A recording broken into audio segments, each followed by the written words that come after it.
국내 증시 개장 상황 특징 업종 알아보겠습니다. 네, SK증권 경인지점 이재규 PB차장 모셨습니다. 어서 오세요. 어서 오세요. 안녕하세요. 네. 자, 이제 SK증권 가신 지 얼마 되셨어요? 이제 한 달 정도 됐습니다. 한 달 정도? 예. 고객들 돈 많이 벌게 해드리셨어요? 어때? 제 고객이 아직 많지 않아가지고 고객이 많지 않아요. 계신 분들은 지금 굉장히 좋아하고 계시죠. 삼성전자랑 SK하이닉스가 워낙 좋아가지고 네. 시장 흐름이 너무 좋습니다. 시장 흐름이 너무 좋다. 예. 근데 모든 일반 개인 투자자들이 반도체로 포트를 구성하신 건 아닐 테고 그렇죠. 아무래도 조금 이렇게 개인별로 좀 차이는 있겠습니다. 그렇죠. 지금 이제 우리나라 시장 자체가 삼성전자랑 SK하이닉스로 너무 많이 몰려 있어서 삼성전자와 SK하이닉스가 없는 투자자분들은 좀 소외가 되고 있는 것 같긴 합니다. 근데 네. 이거는 그 증권사에서 일하고 있는 펀드 매니저들도 마찬가지인 것 같아요. 그래요? 삼성전자와 SK하이닉스가 없으면 시장 종합주가지수 자체를 따라갈 수가 없기 때문에 지금 수익률을 어떻게 좀 만들어 갈지에 대한 고민들을 여기저기서 좀 하고 있는 것 같습니다. 아하. 그리고 오늘도 이제 새벽에 마이크론이 많이 올라오면서 삼성전자와 SK하이닉스가 시초가에 주가가 좀 올라와서 지금 살짝 윗꼬리가 달리고 있는데 이게 참 힘이 굉장히 강한 것 같아요. 우리가 지금 작년 12월 달과 지금 이제 올해 1월 달 들어오면서 몇 거래일 되지 않았는데 12월 달에서 1월 달로 넘어오는 요 과정 속에서도 2026년도에 대한 두 기업의 매출액과 영업이익 상향 조정이 굉장히 공격적으로 좀 진행이 됐거든요. 그래서 그런 부분들을 좀 고려해 본다면 주가 흐름 자체는 어느 정도 합당하지 않나라는 생각이 들고요. 추가적으로 마이크론이 계속해서 이제 PER 기준으로 해서 10배를 넘어가지를 못하고 있었거든요. 예. 오늘 새벽에 급등이 나오면서 이 10배 수준을 넘어갈 수도 있겠다라는 생각이 들고 있습니다. 그래요. 그래서 이제 삼성전자와 SK하이닉스 같은 경우도 밸류 자체가 좀 더 높아질 가능성도 있다라고 생각이 되기 때문에 우리나라 반도체 대장주들 같은 경우는 여전히 좀 견조한 흐름이 이어질 수도 있지 않을까. 다만 이것은 이제 투자하시는 분들마다 좀 상황이 다를 것 같습니다. 이 삼성전자와 SK하이닉스를 굉장히 저가에 매수하셔서 수익이 많이 난다라고 한다면 조금 챙길 수도 있을 것 같고요. 또 비중이 엄청 많은 분들 같은 경우도 조금은 줄일 수도 있을 것 같은데 비중이 많지 않거나 최근에 매수하신 분들 같은 경우는 아직까지는 그래도 좀 보유자의 영역으로 좀 생각을 해보시는 게 어떨까 이렇게 의견 드리도록 하겠습니다. 네, 메모리 반도체 얘기를 좀 해봐야 될 것 같은데 아무래도 지금 SK하이닉스, 삼성전자 사실 메모리 쪽에서는 시장 점유율이 70%를 웃돌고 있고 뒤에서 마이크론도 빠르게 지금 올라오고 있는 상황인데 네. 어때요? 지금 올해는 그래서 메모리 쪽에 해달라는 얘기까지 많이 나오고 있는 상황인데 어떻게 네. 보시나요? 참 이게 어렵습니다. 네. 시장이 좀 안 좋거나 종목이 안 좋으면 제가 이게 좀 괜찮다라는 것을 찾아서 네. 공부를 해서 말씀을 드리면 참 편한데 이게 어쨌든 지금 시장에 많이 알려져 있는 내용이죠. 시장이 좋을 그렇죠. 것이다. 올해 상반기만 하더라도 우리가 범용 디램이라고 이야기를 합니다. 디램이라든지 낸드 쪽에 대한 가격이 30% 40% 더 추가적으로 상승할 것이다 라는 분석들이 나오고 있거든요. 그래서 이런 부분들을 고려해 보면 올해 상반기까지는 크게 탈 없이 관련되어 있는 종목군들의 변동성이 긍정적으로 만들어질 가능성이 높은데 이제 실제로 투자하시는 분들 입장에서 고민을 해야 되는 것은 뭐냐면 지금 삼성전자와 SK하이닉스가 좋은 것은 알겠어. 근데 여기서 얼마만큼 더 올라갈 수 있는 여력이 있을까에 대한 고민이 필요할 것 같거든요. 최근에 오늘도 지금 보시면 현대차가 굉장히 탄력적인 모습이 나오고 있는데 현대차 같은 경우는 앞으로 우리가 밸류에이션을 기준으로 계산을 해봤을 때 예를 들어서 앞으로 20%가 올라갈 수 있다라고 한다면 예. 만약에 삼성전자와 SK하이닉스 같은 경우는 10%밖에 올라갈 만한 여력이 없다라고 만약에 판단이 됐을 때는 어떤 것을 선택할지에 대한 고민이 좀 필요하다라는 거죠. 그래서 업종 자체는 굉장히 좋고 업황 자체도 굉장히 좋고요. 지금 이제 새벽에 마감된 미국에서도 마이크론 쪽에서 투자의 속도를 내겠다라는 내용들이 나오면서 관련되어 있는 종목군들이라든지 장비주들이 굉장히 좋은 모습이 나왔거든요. 실제로 엔비디아 같은 경우는 하락을 하고 있음에도 불구하고 메모리 반도체와 관련돼서 마이크론 같은 경우도 투자를 하겠다라고 이야기가 되고 있고 매월 제가 알기로는 200억 달러 정도를 투자하겠다라는 내용들이 나오고 있습니다. 예. 그렇다라고 한다면 조금 더 앞서가고 있다라고 하더라도 삼성전자와 SK하이닉스 입장에서는 투자를 할 수밖에 없다라는 거죠. 그래서 계속해서 메모리 쪽에 대한 사이클은 돌 가능성이 높고 그에 따른 수혜를 또 우리나라 장비주들이 받을 가능성도 있다라고 보여지기 때문에 전반적으로는 긍정적으로 보고 있지만 속도의 문제와 기대 수익률에 대한 고민은 좀 필요하지 않을까라고 생각을 하고 있습니다. 그리고 이제 최근에 이제 소부장 관련주들 중에서도 이제 신고가가 나오는 기업들이 좀 있거든요. 이런 기업들 같은 경우는 올해 1분기와 2분기 때 실적적인 부분에 대해서 뭐 1분기 때 내일 삼성전자 실적 발표가 나오죠. 아마 잘 나올 가능성이 높은데 삼성전자 1분기 실적 발표가 나오면서 앞으로 향후에 대한 이런 방향성도 우리가 좀 모색을 해볼 수 있지 않을까라고 생각이 돼서 좀 반도체는 전반적으로 긍정적인데 기대 수익률에 대한 고민, 요건 좀 필요하지 않을까라는 말씀드리겠습니다. 네. 좀 전에도 저 젠슨황 CEO가 CS 2026에서 이제 발표하는 연설하는 모습이 화면에 나왔습니다만 제 기억엔 그렇거든요. 어쨌거나 젠슨황이 어떤 자리, 어떤 행사에서 어떤 퍼포먼스든지 보이면은 주가는 반응했는데 네. 그리고 어제 나온 얘기도 대단한 거 아닙니까? 기존 모델보다도 뭐 성능이 몇 배나 더 좋아질 거고 네. 이렇게 했는데도 오히려 주가가 빠지더라 말이죠. 그죠. 뭐 AMD는 이제 엔비디아 잡겠다고 선언을 했는데 3% 넘게 빠지고 이거는 결국 지금 이 차장께서 말씀하신 대로 투자자들 입장에서는 앞으로 더 오를 여지 이런 걸 갖다 이제 염두에 두기 시작했다고 봐야 되는 건가요? 일단 항상 기대감을 예. 넘어서는 그런 퍼포먼스를 보여줬던 네. 기업이고 네. 뭐 젠슨황 CEO도 마찬가지인데 어제 나온 내용이 사실 뭐 지금 베라루빈에 대해서 이야기를 했는데 장명은 잘해요 보면 그죠. 그 AMD보다 바로 입에 붙잖아요. 예. AMD는 아까 뭐 인스팅크트 뭐라고 뭐 어쩌고 저쩌고 MX 네. 좀 뭐, 어렵습니다. 455X. 사 MI45X. 인스팅트 MI45X. 그걸 안 보고 그냥 외우시네. 그래서 이 베라루빈이 사실 루빈 같은 경우는 작년에도 이야기가 많았죠. 네, 그러니까 예. 루빈은 우리가 알고 있는 대로 GPU고 베라라는 것이 이제 CPU입니다. 그래서 이걸 이제 합쳐가지고 내놓겠다라는 이야기가 예. 나온 거거든요. 근데 이게 냉정하게 따져보면 새로운 내용은 아니라고 생각을 해요. 그렇기 때문에 시장에서 반응이 크게 일어날 만한 부분은 아니었다라고 보여지고 추가적으로 이제 미국 같은 경우도 마이크론이 굉장히 좋았지만 뭐 시게이트라든지 요 SSD나 HDD와 관련되어 있는 그러니까 저장 장치와 관련되어 있는 기업들의 주가 흐름이 최근에는 더 좋거든요.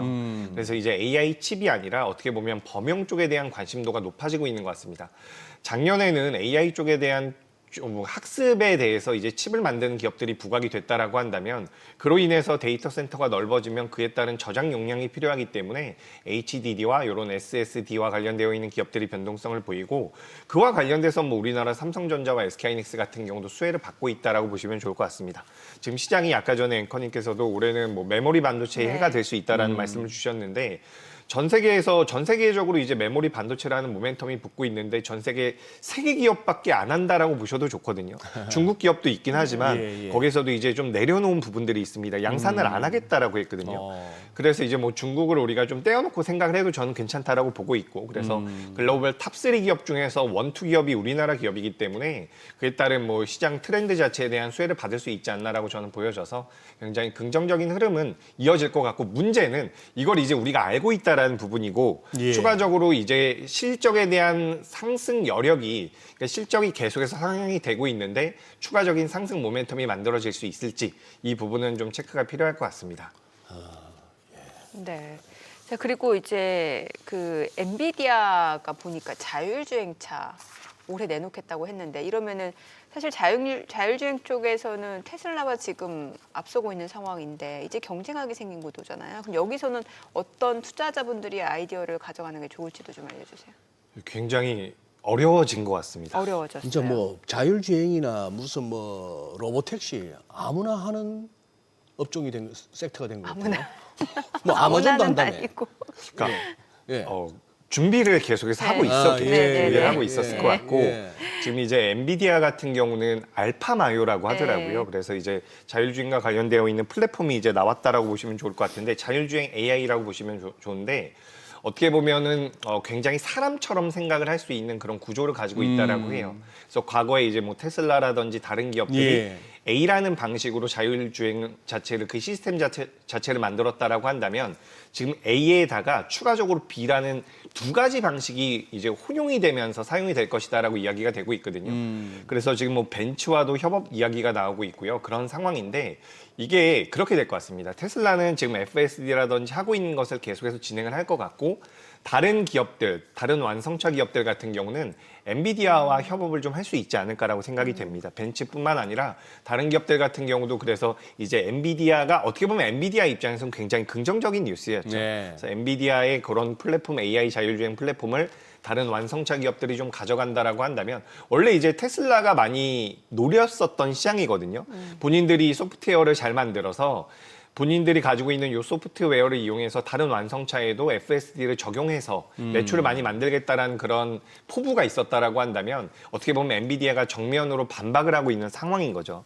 그리고 추가적으로 그래서인지 테슬라가 새벽에 하락을 했거든요. 네. 그래서 요번에 요 엔비디아에서 나왔었던 CES에서의 젠슨왕 연설에서는 투자 포인트는 어쨌든 자율주행 쪽에 대한 모멘텀도 받아갈 수 있다라는 부분인데 이게 그렇다라고 하더라도 뭐 지금 시장에서 작년부터 올해까지 화두가 되고 있는 AI라는 큰 트렌드에서 엄청난 그 비중을 차지하고 있다라고 보긴 또 어렵거든요. 그래서 엔비디아의 주가를 상승시킬 만한 모멘텀까지 보기에는 조금 어려움이 있을 수가 있는데 테슬라 입장에서는 좀 부담을 느낄 수 있는 그런 뉴스가 아니었나라고 생각이 되고 있고 추가적으로 이제 현대차 같은 경우 오늘 주가 흐름이 굉장히 좋은데 어떻게 보면 현대차도 굉장히 바빠졌죠. 아, 예. 근데 제가 예전에도 우리 방송에서 이런 말씀 드렸던 것 같은데 지금 현대차 같은 경우도 전기차라든지 자율주행 쪽에 대해서는 다른 나라 기업들 그러니까 우리가 전통적으로 강자라고 할 수 있는 뭐 벤츠라든지 BMW라든지 이런 기업들보다는 제가 알기로는 앞서 나가고 있는 부분들이 분명히 있거든요.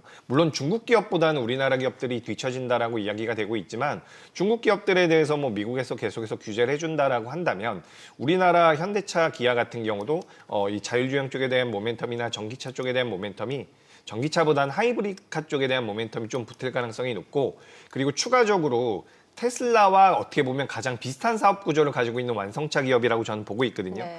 로봇도 가지고 있죠. 그래서 오늘도 많이 올라오고 있는데 어떻게 보면 로봇과 관련되어 있는 부분도 이제는 현대차와 기아에 대한 밸류로 좀 작용을 해줄 필요가 있지 않을까. 정확히는 현대차라는 말씀 드려보도록 하겠습니다. 현대차. 로봇 쪽 모멘텀은 또 관련된 뭐 부품 회사들도 최근에 많이 언급이 됐잖아요. 뭐 HL만도, 현대오토에 뭐 이런 쪽은 뭐 어떻게 보세요? 저는 긍정적으로 보고 있습니다. 네. 제가 지금 우리나라 완성차 기업 그러니까 작년에서 올해 넘어올 때 그래도 좀 편한 투자처가 어디 있을까라고 고민을 했을 때 네. 현대차 그룹이 많이 생각이 났거든요. 예. 완성차 기업 중에서는 다른 나라 완성차 기업들에 비해서 저평가가 되어 있습니다. 다른 나라 기업들에 비해서 한 60% 정도의 밸류만 받고 있는 상황이거든요. 근데 우리가 지금 뭐 화면에도 나오고 있지만 아틀라스뿐만 아니라 로봇 쪽에 대한 밸류가 로봇 같은 경우는 아시겠지만 성장 밸류가 굉장히 높게 평가를 받고 있거든요. 네. 우리나라에서 실적이 나오고 있는 로봇 관련 부품주들 같은 경우도 PR이 40배에서 50배 더 넘어가는 기업들도 많이 있는 상황인데 여기에 대한 밸류를 조금이라도 이제 현대차가 받는다라고 한다면 주가는 많이까지는 아니라고 하더라도 주가가 이제 성장 밸류를 받을 수 있지 않을까라고 생각이 돼서 현대차 같은 경우도 이제는 로봇 쪽에 대한 밸류와 자율주행 쪽에 대한 밸류를 좀 주는 게 맞지 않을까라고 생각이 되고요.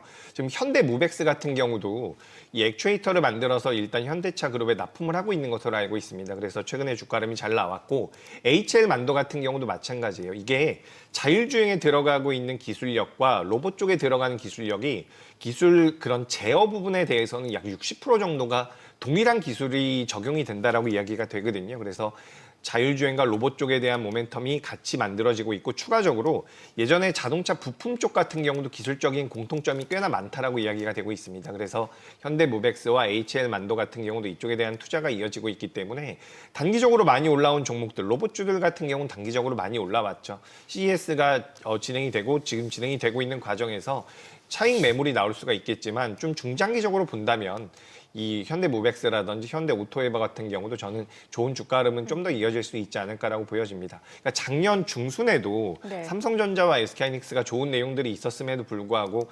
주가가 삼성전자 14만 원, 지금 SK하이닉스 74만 원까지 올라왔는데 여기까지 올라올 줄 몰랐죠. 예. 근데 지금 자동차 같은 경우도 어떻게 보면 비슷한 위치에 놓여 있을 수도 있겠다라고 생각을 합니다. 다만 뭐 AI란 트렌드 자체는 우리나라만 있는 게 아니죠. 전 세계적인 트렌드이기 때문에 삼성전자, SK하이닉스가 굉장히 강력한 모멘텀을 가지고 있는 거고 그에 비해서 자동차는 좀 덜하지만 그래도 올해에는 좀 기대해 볼 수 있지 않을까라는 말씀드리겠습니다.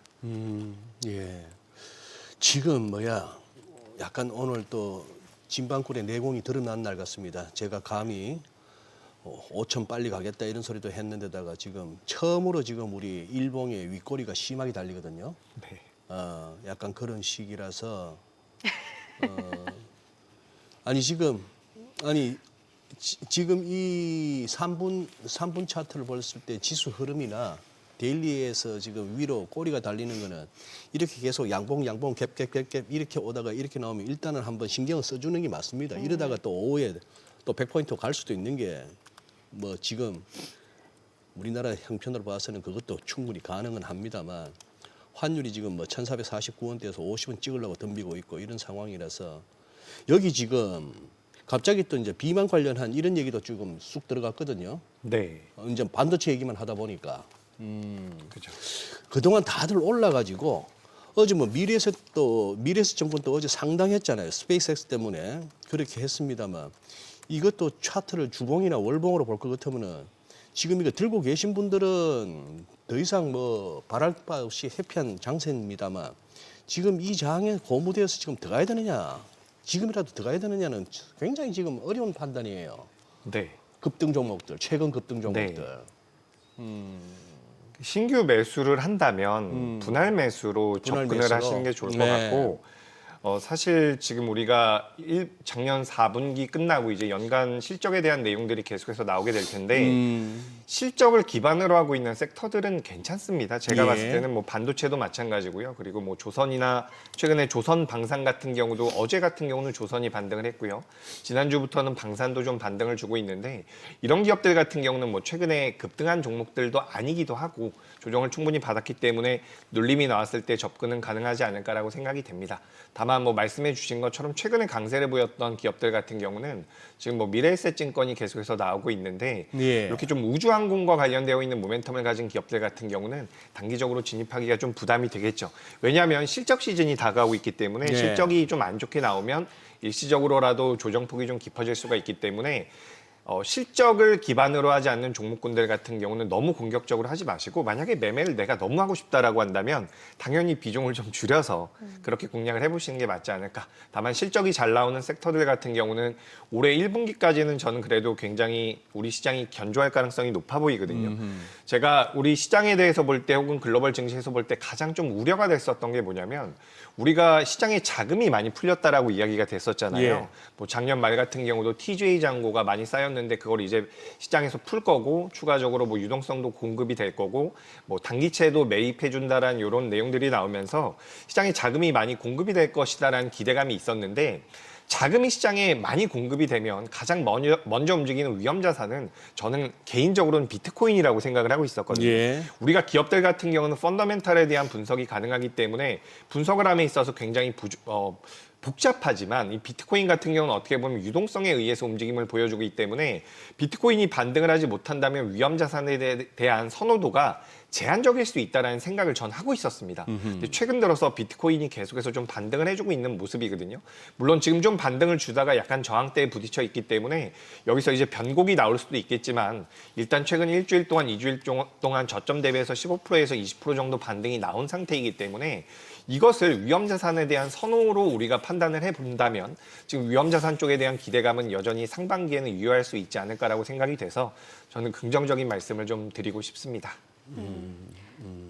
지금 뭐 소장님 말씀해주신 대로 이제 반도체 쪽이 약간 윗꼬리 달고 내려오니까 예, 시장 예. 상승폭이 조금 줄어들고 줄어들고 있는데 있네요. 그러면 이때 좀 뭐 기회로 활용해서 포트폴리오 담아보는 게 좋을까요? 아니면 지금 시장에서 약간 소외됐던 다른 섹터를 좀 보는 게 좋은 거예요?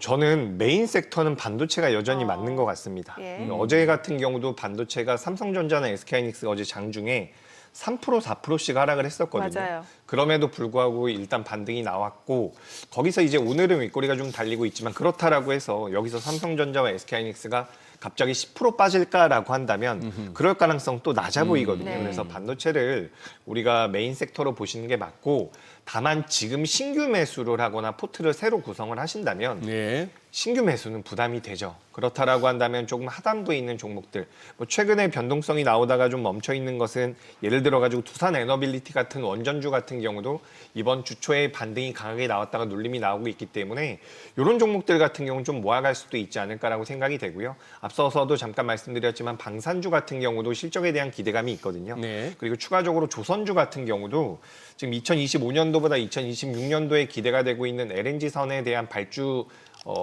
물량 자체가 좀 더 커질 수 있다는 분석들이 나오고 있습니다. 그래서 이런 기업들은 사실 이제 경제방송을 시청하시는 분들 입장에서는 조금 답답하실 수도 있어요. 네. 삼성전자와 SK하이닉스가 워낙 이게 뭐 이틀 만에 15%가 갔습니다. 그러니까요. 삼성전자가. 예. 그래서 이런 종목들을 보다가 이제 보시면 좀 더딜 수가 있는데 그래도 이제 포트에 이런 좀 밸런스를 맞춰야 되는 시기는 맞다라고 생각이 되고 있습니다. 그래서 반도체가 메인이지만 신규 매수하기에는 좀 부담이 되고 그렇다라고 한다면 소부장을 좀 매매해 보시는 건 괜찮을 것 같은데 오히려 다른 섹터들 같은 경우도 같이 이제 분산 투자를 하면서 포트를 구성해 보시는 게 좋을 것 같습니다. 그리고 추가적으로 은행이나 증권주들 같은 경우도 저는 굉장히 매력적일 수 있다라고 생각이 되거든요. 그래서 은행주나 증권주 같은 경우도 포트에 이제 어느 정도는 좀 편입을 해 보시는 게 어떨까라는 의견 드리겠습니다. 삼전 내일 실적 발표 맞나요? 네, 내일 실적 발표가 맞고요. 맞아요. 예, 알겠습니다. 실적 예상치가 계속 올라오더라고요. 네. 네, 오늘 내용 잘 들었습니다. 고맙습니다. 그래요. 고맙습니다.